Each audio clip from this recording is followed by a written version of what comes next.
So here I'm sharing this one message with you. It's important for many reasons. It's a lifelong lesson. And what is this? See, it's okay to make claims and make big statements, but we must know that what could be the consequences of it, right? Secondly, we must not make certain claims until we are at certain positions in a society. Here, position means to be having recognition or acceptance of society or the people, which means you must be qualified, right, in any way, so that people should listen to you. Now, what happens that youngsters these days openly make claims, they make statements, and sometimes they go against them. In fact, it becomes threatful to their existence, and this is one of the biggest mistakes which I'm trying to highlight here. So what I'm telling you is that we must not make certain claims.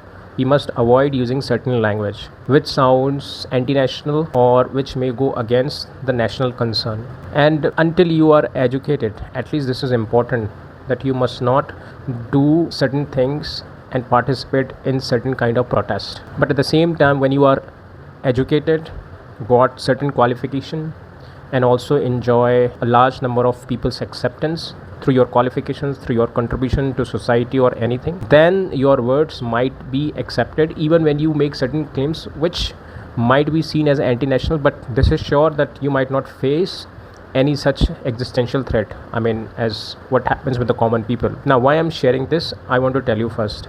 So we know that these days protests are going on everywhere. Cockroach Janata Party is also doing this very protest. Now, in that protest, there are a number of independent reporters, and the only work of these independent reporters to try to find a connection between the protest holders with their demands, and they find out whether their demands are reasonable enough or not. But as we know, these independent reporters are not very much credible, trustworthy, so they often try to find connections of their demands between their demands, try to figure out as they have connections with anti-national people such as Umar Khalid. So you might know who is Umar Khalid. He has recently been released under, I guess, bail. But one thing which is interesting in his case, that he was remained in the jail for 5 years without trial. Now, listen to this very next word which I'm going to just share with you. Just in some YouTube channel, I forgot the name of that podcast channel. This podcast channel released one video where our second former Supreme Court judge, or the CJI, Chandrachud, is talking about Umar Khalid. So when the moderator asked him a question, what he thinks about Umar Khalid, how can a person be not guilty and still be in jail for 5 years without trial? Does it justify constitutional values? Now, to this, his response really shocked me, first of all, and it shocks me for two reasons. I'll tell you.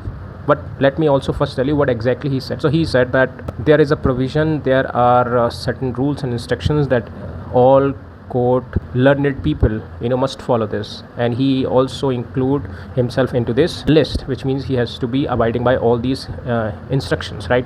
Now, when he goes specific in this and he talks about what kind of instructions, the rules being laid out, especially in the constitution, then he says that usually bail is a right of an accused until situations arise, such as when there is an action being seen against a national threat. Then under certain conditions, it is possible that without trial a person can be put behind the bars. But there is also restriction on it. He says is that until court certifies few things, which means until court ensures that the person to whom this bail is being asked for, is a rightful person to have the bail. For if it is ensured by the court, that person after getting bail should not tamper evidence. Second, he should not do certain thing. I will use the word shall. He shall not use certain thing which may cause a certain threat to the national security. And third, he should not abscond the jurisdiction, which means he shall not go beyond the jurisdiction, so that the jurisdiction might not have that power to again take him in its custody. All these reasons, if satisfied, then the bail is executed, and the bail to a certain extent becomes a right of the accused. Now, let's say if these three things are not certain or not fulfilled, let's say these things are not very well properly planned up by the prosecutors before the judge, then the court also ensures one thing, and that is that there should be a speedy trial of that accused. Now, if that speedy trial is not possible in the case, then it becomes a right of the accused to get a bail, which means a person who is accused not guilty cannot be remained behind the bars without trial for this number of years. Now, after hearing this very response of our former Chief Justice of India Chandrachud, I am completely shocked. Reason that in the name of Umar Khalid, many people including youngsters are presumed to be guilty as anti-national since they find their connections and affiliations with Umar Khalid, and this is sufficient for most of the independent reporters to call them anti-national.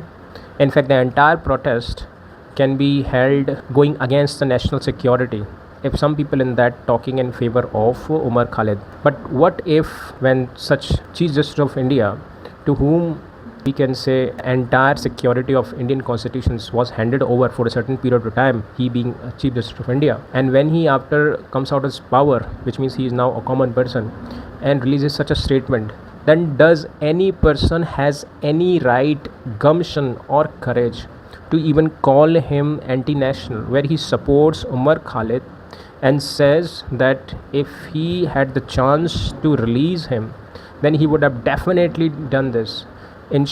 He basically indicates that whatsoever happened to Umar Khalid is against the constitutional value. Now, isn't it a hypocrisy of the people? You can call it hypocrisy of the educated people, but the fact remains fact.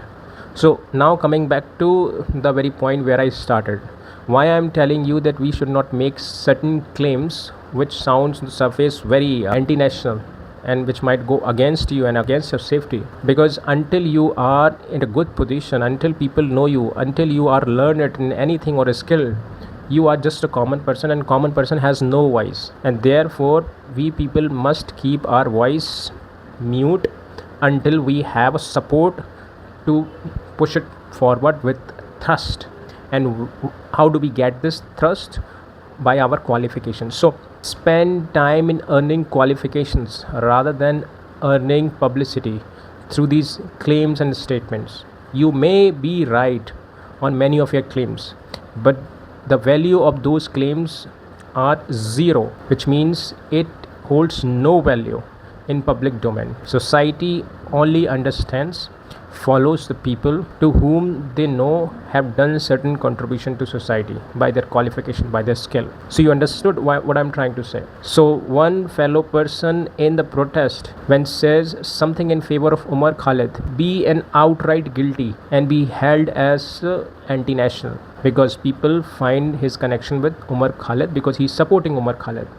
But what happens when the certain thing is stated but by a learned person to whom we know who has been the Chief Justice of India? People won't say anything to this because we know, and the people know, this basically the critics, that he is an educated person. His words does carry weightage, and whenever learned person or educated person says something, then it is not easy to challenge those, right? So first, if you want to be a challenger, then qualify how much you are as a challenging candidate, and this qualification must be proved through your participation, contribution. So it's okay if you haven't done any good educations, but if your participation to improvement of environmental conditions or society's structures or at any level, then I think it is a great qualification. So first earn qualification and then be a politician. To be politician is not bad, in fact it is urgently required, but it should be done on some strong grounds. Only then you will secure your claims as well as ensure your safety. This is what I wanted to share. Till then, take care. Bye bye.